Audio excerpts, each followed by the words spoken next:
Well, Catherine, a lot of analysts say the number one consideration in choosing a running mate is do no harm. That is, don't take big risks, find someone who will amplify the ticket without alienating your party's base or becoming too much of a target for opponents or a distraction from the nominee. And analysts say Governor Tim Walz fits that bill. That canceled trip to New Hampshire over the weekend was one of the indicators things were getting serious for Walz. He actually was here in the Granite State in April, headlining the McIntyre-Shaheen Dinner, one of the state Democratic Party's biggest annual fundraisers.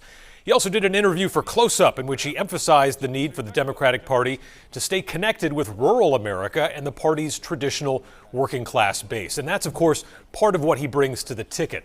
Vice President Harris is from California. Walz leads a key Midwestern state. So analysts say there's regional and stylistic balance there.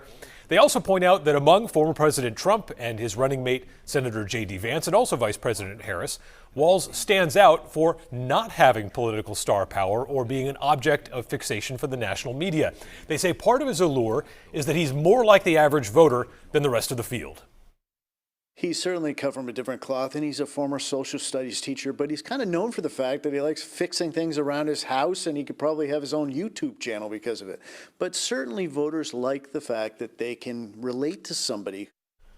One fact we picked up from the folks at the New Hampshire Institute of Politics regarding that regular guy street cred, Governor Walz will be the first Democratic vice presidential nominee that didn't attend law school since 1964. Adam Sexton, WMUR News 9.